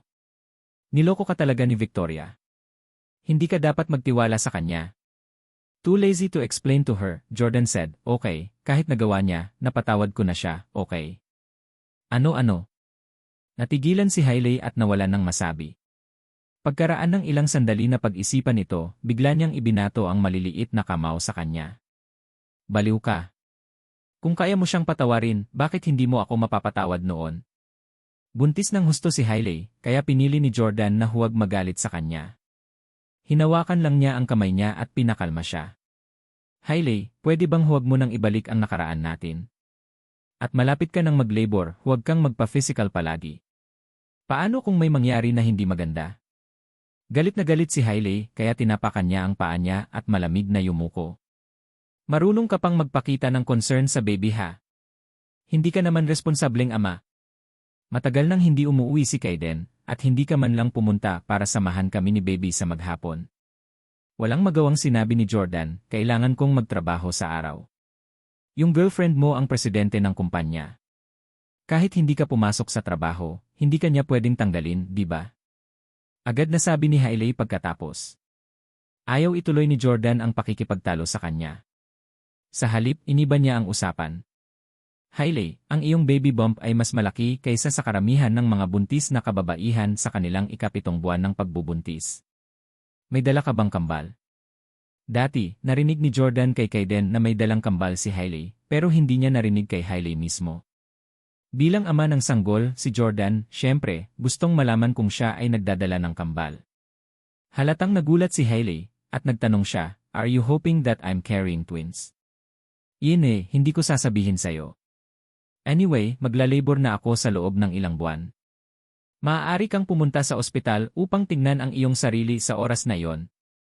Baka sa mukha ni Jordan ang pag-asa. Base sa pagkakaintindi niya kay Hailey, alam niyang buntis si Hailey ng kambal.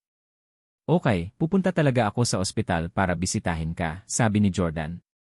Dinadala ni Hailey ang anak ni Jordan, kaya siya, ang ama, syempre, ay kailangang puntahan ang kanyang anak sa unang pagkakataon. Sa sandaling ito, tumunog ang telepono ni Jordan. "Hailey, magpahinga ka na. I have to get busy soon," sabi ni Jordan na hinabol siya. "Okay." Nagpout si Hailey at dahan-dahang umalis. "Ipaalam sa akin ng maaga bago ka manganak," sabi ni Jordan. Sinadya ni Hailey na suwayin si Jordan. "Hindi ko sasabihin sa iyo, hintayin mo lang na ikaw ang huling makakita ng iyong anak." Walang magawang umiling si Jordan at saka sinagot ang telepono. Ito ay isang tawag mula kay Tim. "Ano ito?" Sumagot si Tim. "Jordan, nakita mo na ba ang balita?" "Huwag kang magalit. Ang babae sa larawan na pumunta sa hotel kasama ang aking tiyuhin ay hindi si Miss Clark kundi isang babae na sadyang ipinadala ni Kaiden upang magpaplastikan upang maging katulad ni Miss Clark.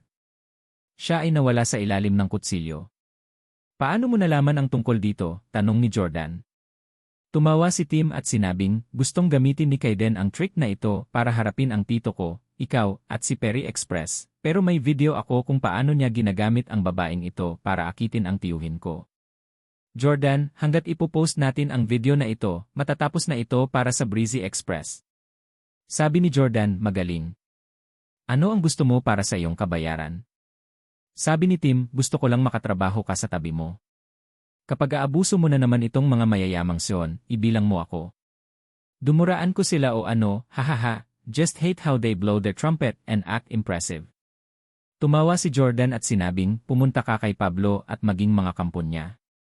"Salamat, Jordan." Sa conference room ng Perry Express. Naglakad si Victoria papunta sa conference room na may malalaking hakbang at nangingibabaw na aura. Ang iba pang mga shareholder ay dumating na noon pa man. "Miss Clark. Miss Clark." Nang makita nila si Victoria na paparating, lahat ng ibang shareholders ay tumayo para batiin siya. Kasama rin dito si Arnold, ang Vice Presidente, na ngayon ay trending topic. "Miss Clark, pasensya na di." Tumingin si Arnold kay Victoria na may apologetic expression. Galit na galit si Victoria, at lumapit siya kay Arnold, itinaas ang kamay, at sinampal siya. Smack! Ang mga shareholder sa conference room ay natulala.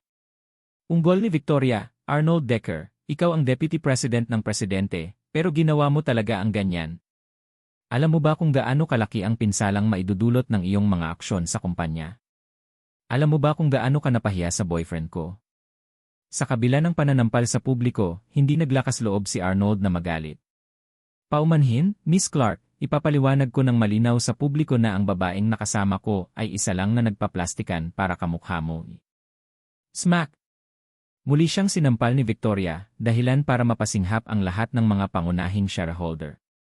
Sabi ni Victoria, "Baliw ka talaga.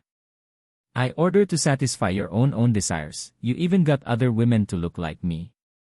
Nagmamadaling sinabi ni Arnold, hindi ako ang nakahanap sa kanya, kundi ang munting bastard na si Kaiden na gumawa nito para linlangin ako." Malakas na sabi ni Victoria, "I don't care who did it. Anyway, Arnold Decker, you're now fired. Mula ngayon, hindi ka na empleyado ng Perry Express." Mula nang akitin ni Jordan si Arnold na tingnan ang locker ni Kaiden, alam ni Jordan na mapipilitan si Arnold na umalis sa kumpanya. Gayunpaman, hindi niya inaasahan na ang bagay na ito ay magiging mas komplikado at baluktot kaysa sa inaasahan niya. Sinubukan pa ni Kaiden na pumatay ng 2 ibon gamit ang isang bato sa pamamagitan ng pananakit kay Arnold at sa buong Perry Express. Ngayon, kinukutya ng lahat sa internet si Perry Express. Haha, nakakatuwa talaga ang Deputy President ng Perry Express. Talagang nag-iingat siya ng hindi tamang pag-iisip tungkol sa kanyang babaeng superior. Napakaganda ng presidente ng Perry Express. Kung ako ang Deputy President, may mga disenyo din ako sa kanya. Sinadya pa niyang nagpadala ng babae sa South Korea para magpaplastikan para kamukha ng amo niya at saka nag-check-in sa isang hotel room kasama niya. Anong sakit na pelikula? Haha. Naawa ako kay Miss Clark at sa boyfriend niya. Haha. Sa sandaling ito, dumating din si Kaiden sa opisina ng presidente ng Breezy Express ng maaga sa umaga upang mag-claim ng kredito mula sa kanyang lolo. Tuwang-tuwa, sinabi ni Kaiden, "Lolo, nakita mo na ba ang balita? Ako ang utak na nagplano ng iskandalo na kinasasangkutan ngayon ni Arnold Decker, ang Deputy President ng PE. Haha, todo bulyaw at kinukutya ngayon ng netizens si Perry Express. Sigurado akong bumubulusok ang stock price nila kapag nagbukas ang stock market mamaya." Sa panahong ito, ang mga presyo ng stock ng Perry Express ay patuloy na tumataas. Nalampasan na nito ang Breezy Express upang maging nangungunang kumpanya ng logistics sa bansa. Gayunpaman, tulad ng sinasabi ng matandang kasabihan, mas mataas ang iyong pag-akyat, mas mahirap kang mahulog. Ang parehong naangkop sa stock market pati na rin. Sa ganitong eskandalo, siguradong babagsak ang presyo ng stock ng Perry Express. Isa itong napakagandang balita para sa Breezy Express. Ngumiti din si Arthur at sinabing, "Magaling. Sobra na ako at naiinis kapag patuloy kaming pinipigilan ng Perry Express at pinangungunahan kami nitong mga nakaraang araw." Gayunpaman, si Victoria ay babae ni Russell. Magagalit siya kapag nalaman niyang may kinalaman ka sa kanya. Ito ay maliwanag na si Arthur ay medyo maingat sa kanyang sinumpaang kapatid. Natatawang sabi ni Kaiden, hindi naman talaga Victoria ang babaeng iyon. Isa lang naman ang kamukha niya. Panigurado, hindi malalaman ni Uncle Russell na ako ang nag-ayos nito. Habang pinagmamasdan siya, isang video na naman ang kumalat sa internet. Ito ang video ni Kaiden at Arnold sa private room ng nightclub kahapon ng hapon. Sa sandaling mailabas ang video, isang malaking kaguluhan ang muling naganap sa internet. Banal na kalokohan. Mayroon talagang isang mabilis na twist. Hindi ang Deputy President ng Perry Express, kundi ang apo ng chairman ng Breezy Express ang gumawa ng planong ito para i-set up sila. Napakawalang hiya ng Breezy Express na gumamit ng mga kasuklam-suklam at walang prinsipyong paraan upang mapahamak ang kanilang katunggali. Sinadya nilang magpadala ng isang babae para magpaplastikan para magmukhang presidente ng karibal nila sa negosyo at pagkatapos ay inudyukan ang Deputy President na magkamali. Boycott Breezy Express, suportahan ang Perry Express. Hindi nagtagal, nagbukas ang stock market. Bumulusok kaagad ang presyo ng stock ng Breezy Express. Sa kabilang banda, ang presyo ng stock ng Perry Express ay lumubog sarado na may 5% pagtaas. Smack! Sinampal ni Arthur si Kaiden sa mukha at sinigawan, "Di ba sabi mo walang makakaalam? May nakakuha pa ng ebidensya sa video. Punk, bakit ka nang gugulo ng walang dahilan? Kung wala kang kakayahan, huwag kang makisali sa kompetisyon sa pagitan ng aming kumpanya at ng aming mga karibal." Napatulala din si Kaiden nang makita ang mabilis na pagbagsak ng mga presyo ng stock ng Breezy Express. Paano nabuntot ako ng kung sino? Sino to? Hindi niya akalain na si Tim, ang chopper na itinanim ni Jordan bilang snitch sa tabi niya mula pa kanina, ang magiging salarin. Ikaw talaga eh. Gustong ipagpatuloy ni Arthur na suwayin si Kaiden, ngunit bigla siyang nahilo at bumagsak ang kanyang katawan. Lolo, okay ka lang? Kasalanan ko lahat. Masyado akong tanga para pinaglaruan ng kung sino. Lolo, kumulo ka at ingatan ang iyong kalusugan. Nagmamadaling tinulungan ni Kaiden si Arthur pabalik sa kanyang upuan. Unti-unting nakabawi si Arthur, pinunasan ang panggamot na alak, at nanangis ng may damdamin, may matalinong tao sa likod nito. Marunong na tao. Naguguluhan si Kaiden. Sabi ni Arthur, dahil dumating na ang mga bagay-bagay, wala nang silbi na ipagtanggol ka pa. Mas mabuting ayusin natin ang usaping ito sa lalong madaling panahon. Dapat ba tayong magsagawa ng board meeting o press conference kagad? Tanong ni Kaiden. Umiling si Arthur at sinabing, bago yon, kailangan nating tawagan si Russell at humingi ng tawad sa kanya. Si Victoria ang magiging asawa niya, at gayunpaman, nilikha mo siya ng doble at binigay siya ng doble sa ibang lalaki. Hindi ba't isang tahasang insulto iyon sa kanya? Walang magawa si Arthur, kinuha ang kanyang telepono at nakipag-video call kay Russell. Mabilis na nakonekta ang tawag. Magandang hapon, Russell. Arthur. Medyo magalang pa rin si Russell.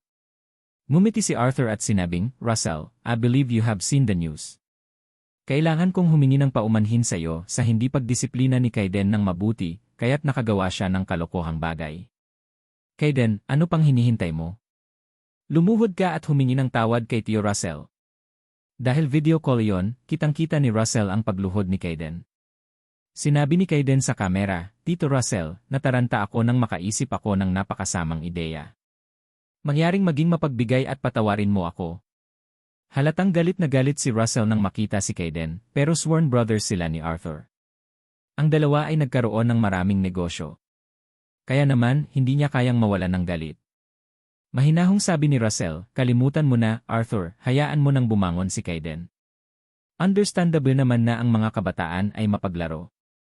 At saka, hindi niya talaga ginalaw si Victoria at nagkaroon lang ng babaeng kamukha ni Victoria. Kaiden, medyo kahanga-hanga ang plastic surgery na pinuntahan ng babaeng iyon. Halos akala ko siya ang totoong Victoria nang makita ko ang mga larawan. Saang ospital mo siya dinala para sa plastic surgery? Tandaan na ipadala sa akin ang pangalan. Nang makitang napatawad na siya ni Russell, sa wakas ay gumaan ang pakiramdam ni Kaiden. Tio Russell, ipapadala ko sa iyo ang address ngayon din. Nilingon ni Arthur ang kamera sa sarili at nagtanong, Russell, don't mind me asking but do you still plan to marry Victoria now? Siya ay nakatira pa rin kasama si Jordan Steele, at tila walang mga palatandaan ng paghihiwalay sa pagitan nila. Russell said with a confident smile, syempre papakasalan ko siya. Lagi kong ginagawa ang ipinangako kong gagawin. Gayunpaman, noong nakilala ko siya, sinabi ko sa kanya na hahayaan ko siyang magsaya para sa isa pang 6 na buwan. Kapag natapos na ang oras, magiging asawa ko na siya. Naisip ito ni Arthur at napagtanto na noong Agosto ang huling beses na nagdi-dinner sila Russell at Victoria. 6 na buwan. Matatapos ba ang oras sa Pebrero sa susunod na taon? Tanong ni Arthur. Tumango si Russell. Pebrero sa susunod na taon? Natigilan si Kaiden dahil sa February din ang estimated labor date ni Hailey. Lingid sa kanilang kaalaman, balak pala ni Jordan na mag-propose kay Victoria pagkatapos maipanganak ni Hailey ang sanggol. Ito ay binalak para sa Pebrero sa susunod na taon. Sabi ni Kaiden, Tito Russell, hihintayin ko ang kasal ninyo ni Victoria. Pupunta talaga ako sa Houston para dumalo dito. Nakangiting sabi ni Russell, sure, you're at most welcome. Kailangan kong pumunta ngayon.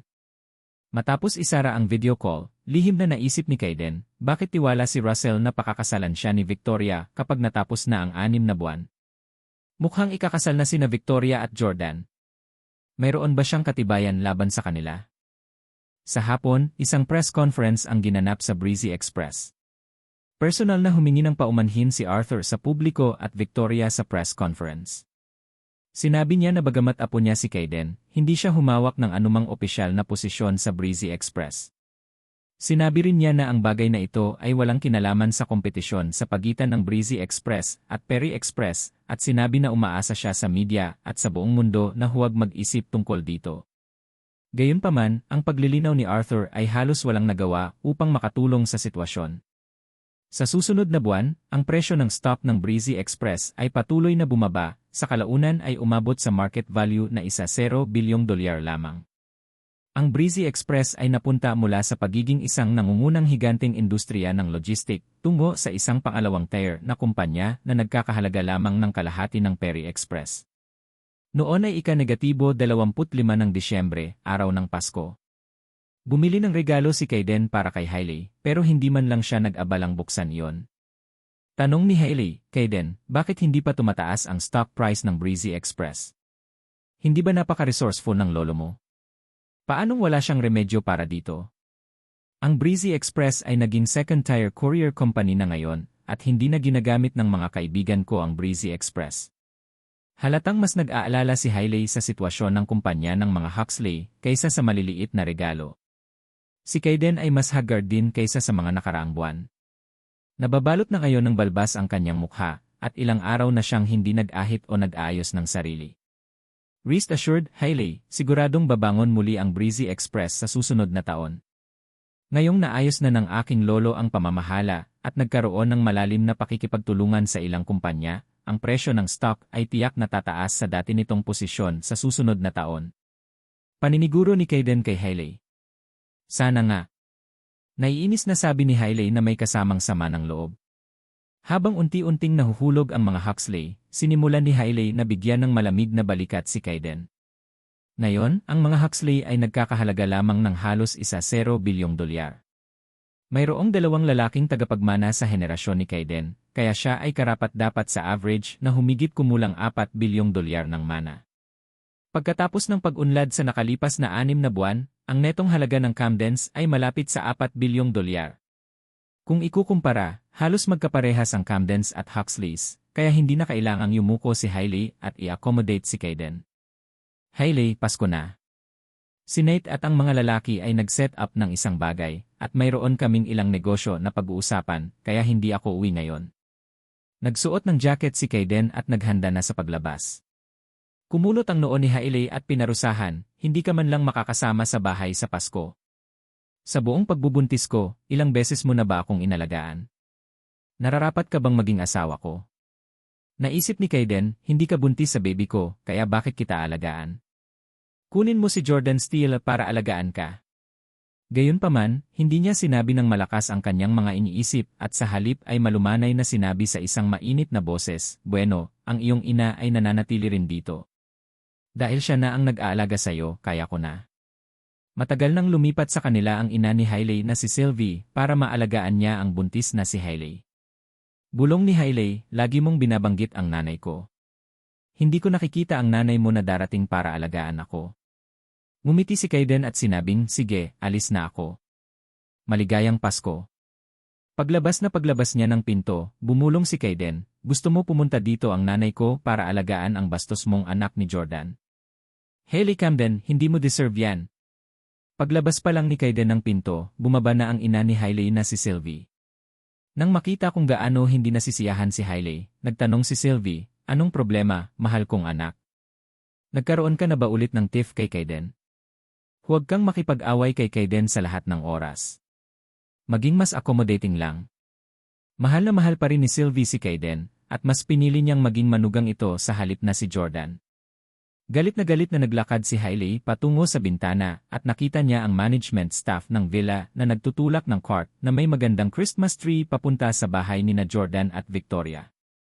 Nang makita ang matamis na ngiti ni na Jordan at Victoria, lalo pang nagselos si Hailey. Bakit? Bakit kailangan ako ang magdusa sa buong pagbubuntis habang si Jordan ay maaaring pumunta kahit saan upang magsaya kasama si Victoria Clark bawat araw? Ang hirap maging babae. Habang iniisip niya yon ay mas lalo siyang nalungkot at sa wakas ay hindi niya napigilang tawagan si Jordan. "Jordan, halika dito dali." Mabilis na nakarating si Jordan sa villa ni Kayden. Nang makita niya si Sylvie, binati niya, "Mrs. Camden." Hindi pinansin ni Sylvie ang panunuya ni Jordan. 3 taon na niyang manugang si Jordan, pero ngayon ay tuluyan na niyang hindi pinapansin. Napangisi si Jordan sa kanyang isipan at hindi na pinansin ang ugali ni Sylvie dahil matagal na niyang alam kung anong klaseng babae ito.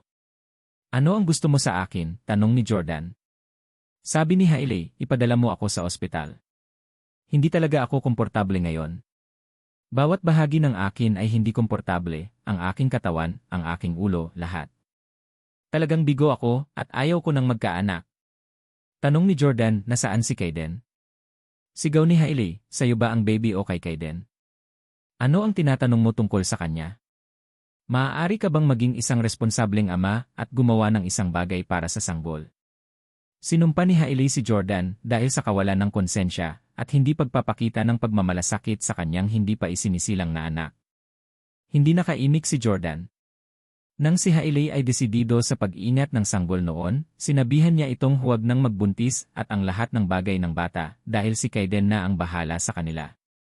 Kung hindi dahil sa mga pangyayari sa nakalipas na 6 na buwan at kung nagmamadaling lumapit si Jordan para alagaan siya, malamang ay pinalayas na siya ni Hailey. Gayunpaman, tinawag niyang iresponsable si Jordan ngayon. Kung si Jordan ay pumupunta sa lugar ni Kayden tuwing isang araw, parang halatang ginagawa niyang cuckold si Kayden.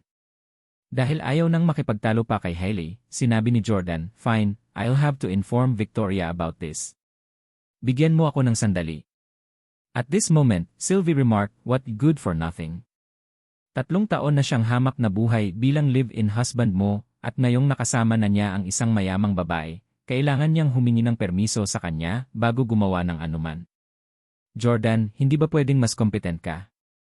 Isponge mo ba ang isang babae sa buong buhay mo?" Galit na galit si Jordan at napasigaw, "Sylvie Parker. Makinig, ang pagpapaalam kay Victoria tungkol dito ay isang paraan ng paggalang sa isa't isa sa pagitan ng mag-asawa, hindi isang paghingi ng pahintulot. 3 taon na talaga akong pinaglaanan ng mga Camden, pero matagal ko na rin itong binayaran. Kung wala ang tulong ko sa larangan ng negosyo, sa palagay mo ba ay matatamasa ng mga Camden ang kaluwalhatiang ginagawa nila ngayon?" Medyo mayabang nga si Sylvie nang marinig niya ang salitang ikaluwalhatian, dahil ang mga Camden ay talagang napakaluwalhati ngayon. Sa simula, nagawa ng Camdens na pumirma ng maraming malalaking kontrata salamat sa tulong ni Jordan. Matapos magpakasal si Hailey kay Kaiden, umunlad sila ng isang hakbang sa tulong ng mga Huxley. Hindi maikakailang matalino at may kakayahang babae si Diana. Nakangiting sabi ni Hailey, "Forget it, Mom, but I rake up the past. Sapat na mayaman ang mga Camden para matustusan ang aking live-in na asawa. Jordan, I heard that my cousin Elle is head over heels in love with you now. Kung itataboy ka ni Victoria sa hinaharap, gusto mo bang magpakasal sa aming pamilya at maging live-in na asawa muli?" Umaasal na si Hailey na parang ulo ng mga Camden. Pagkatapos ng lahat, ang mga Camden ay bumangon mula sa isang pangalawang rate na pamilya na may ilang daang milyong dolyar tungo sa isang makapangyarihang pamilya na nagkakahalaga ng halos 4 bilyong dolyar sa mga asset ngayon. Lahat ay salamat kay Hailey. Ang kanyang pagpapakasal sa mayayamang lalaki, sina Jordan at Kaiden, ay nagdulot sa kanila ng kaluwalhatiang tinatamasa nila ngayon. Nahigitan na rin ng katayuan ng pamilya ni Hailey sa puso ni Diana ang pamilya ni Elle. Halatang naiinis pa rin at hindi nasisiyahan si Hailey sa katotohanang nagkaroon ng fling sina Jordan at Elle, kaya sinadya niyang binanggit si Elle sa layuning ipahiya si Jordan sa pamamagitan ng paghiling sa kanya na maging live-in husband muli. Inis na inis si Jordan kina Hailey at Sylvie, ngunit 3 taon nang kasal si Jordan kay Hailey at matagal nang alam ang tamang sagot na ibibigay sa kanya. Natatawang sagot ni Jordan, "Talaga? Gusto pa ba ako ni Elle? Napakaganda ng figure ni Elle. Kung talagang tatalikuran ako ni Victoria balang araw, syempre, papayag akong pakasalan si Elle."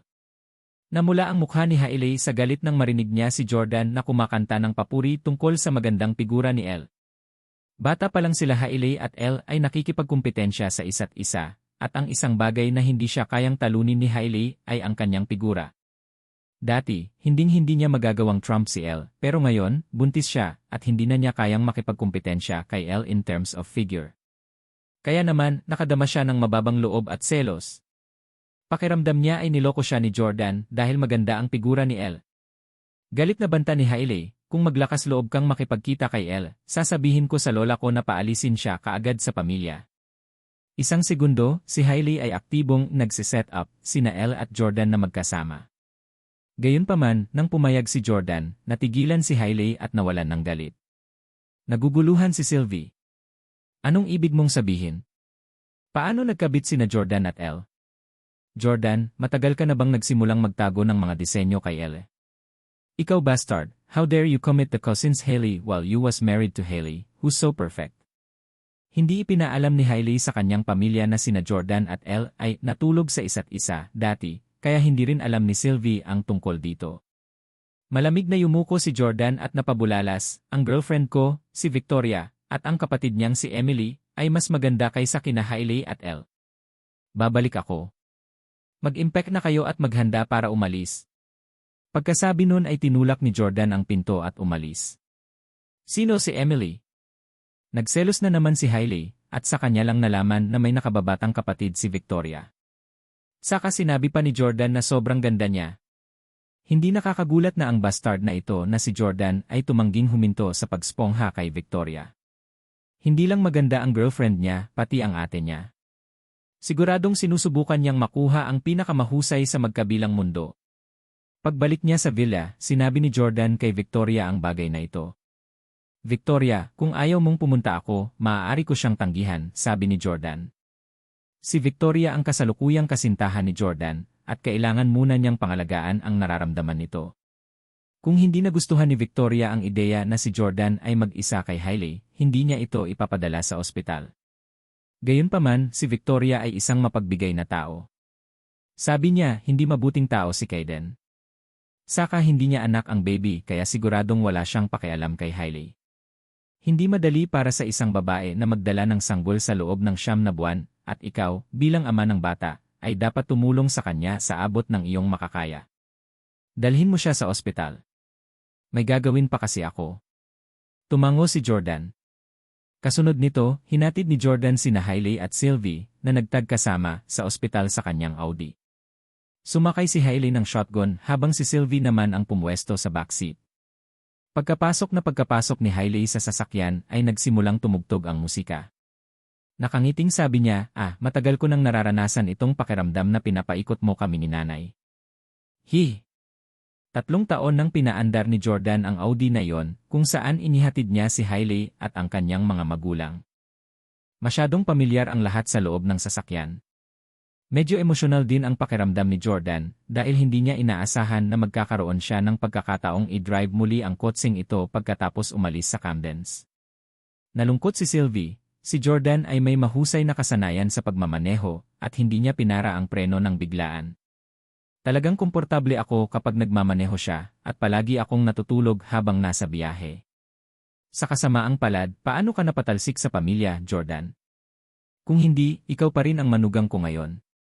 Malamig na yumuko si Jordan, pakiramdam na maswerte siyang umalis sa Camdens at tumigil sa pagiging manugang niya. Umandar na ang sasakyan, at muling nagtanong si Sylvie, Jordan, nabalitaan kong namatay na ang mga magulang ni Victoria, at ang natitira niyang kamag-anak ay ang kapatid niya. Totoo ba yun? Mahinang sagot ni Jordan. Walang tigil ang pag-iling ni Sylvie. Jordan, ikaw ay, pagkatapos ng lahat, ay naging manugang ko sa loob ng 3 taon, at dati ay itinuturing kitang kalahating anak, kaya kailangan kong sabihin ito sa'yo. Hindi ka maaaring magpakasal sa isang batang babae na ang mga magulang ay parehong namatay, gaano man siya kayaman. Dapat mong malaman na ang mga batang walang magulang ay may posibilidad na magkaroon ng mga psikolohikal na problema, tama ba? At kung magkakaanak kayong dalawa sa hinaharap, sino ang tutulong sa inyo sa pag-aalaga sa kanila? Dapat alam mo rin na maghihirap ang mga bata ng walang lolo, di ba? Ang sasakyan ay bumibiyahe sa bilis na 40 kilometro at agad na pinara ni Jordan ang preno, dahilan upang si Sylvie, na hindi suot ang kanyang seatbelt at nakasandal, ay nauntog pasulong. Aray! Napasigaw si Sylvie sa sakit at nagreklamo ng sama ng loob, Jordan, bakit ka nagpreno? Malamig na sabi ni Jordan kay Sylvie, umalis ka na. Galit na galit si Sylvie. Anong sabi mo? Seryosong ulit ni Jordan, sabi ko, bumaba ka sa kotse. Matitiis ni Jordan ang pananalasa ni Sylvie sa kanya, ngunit hindi niya kayang tiisin ang mga walang kwentang pananalita nito tungkol kay Victoria. Walang utang na loob si Victoria sa mga Camden, kaya bakit niya sasabihin iyon tungkol sa isang babaeng nakakaawa? Ang ama ni Victoria ay pinatay sa ibang bansa, at ang pumatay ay hindi natagpuan. Gusto rin niyang magkaroon ng kumpletong pamilya. Galit na galit si Sylvie. Ito ang sasakyan ng pamilya ko. Sinong sinasabi mong lumabas ka? Nasisiraan ka na ba ng bait? Sinabi ni Jordan, kung hindi ka lalabas ng kotse, lalabas ako sa kotse, at kayong dalawa ay maaaring pumunta sa ospital ng mag-isa. Dahil doon, tatanggalin na ni Jordan ang kanyang seatbelt. Nahirapan si Hailey na dayain si Jordan na lumabas kasama niya. Paano niya nagawang bitawan siya ng ganoon kadali? Kaya naman, agad na hinawakan ni Hailey ang kamay ni Jordan, pinipigilan itong umalis. Sabi niya kay Sylvie na nasa backseat, ma, bumaba ka na. Ihahatid ako ni Jordan doon. Magiging maayos din Naiinis na sabi ni Sylvie, fine, Jordan, kailangan mong alagaan si Hailey. Kapag may nangyari sa kanya, susundan kita. Bang! Bumaba ng sasakyan si Sylvie at padabog na isinara ang pinto. Pinanood ni Jordan si Sylvie na umalis at nagsimula na lang siyang magmaneho pagkaalis niya. Reklamo ni Hailey, nag-overboard ka. Kahit papaano, 3 taon na rin iyong biyenan ang nanay ko. Noong sinusubukan naming magkaroon ng isang sanggol, siya ang nagluto para sa iyo at inayos ang iyong higaan. Napakabuti din niya sa iyo. Nagsabi lang siya ng ilang salita tungkol kay Victoria. Bakit mo siya pinaalis? Malamig na sinabi ni Jordan, maliban sa oras na sinusubukan namin ang isang sanggol, at kumilos siya bilang isang biyenan, sa palagay ko ay hindi niya ako tinatrato na parang manugang sa ibang mga panahon. Alam ni Hailey na minamaltrato siya ni Sylvie sa nakalipas na 3 taon at hindi na niya binanggit pa. Habang bumababa ang sasakyan sa kalsada, nag-inat at tumawa si Hailey. Buti na lang wala na ang nanay ko. Matagal-tagal na rin bago tayo magkasamang mag-isa. Habang nagmamaneho na may solemn na ekspresyon sa mukha, itinuro ni Jordan ang dash camera ng sasakyan. Kung alam ni Kaiden na dinala ni Jordan si Hailey sa ospital ngayon, tiyak na susuriin niya ang kuha ng dash camera para malaman kung ano ang napag-usapan nilang dalawa sa loob ng sasakyan. Mabilis na binawi ni Hailey ang kanyang mga salita. Matagal na tayong hindi nakikinig ng kantang A World of Two. Pinatugtog ni Hailey ang kanta. Nang makita ang biglang pagbabago ng ekspresyon ni Hailey, humagalpak ng tawa si Jordan. Ang galing na artista.